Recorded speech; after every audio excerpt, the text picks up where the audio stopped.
Meaning of gas-guzzling. Gas-guzzling. Gas-guzzling. Gas-guzzling. Gas-guzzling. Gas-guzzling is a term used to describe vehicles that have a very low fuel economy and consume large quantities of gasoline.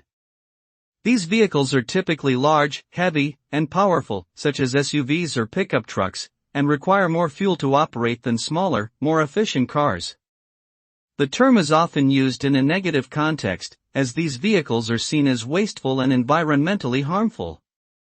Using such vehicles also results in higher costs for the owner, as they have to spend more money on fuel and maintenance.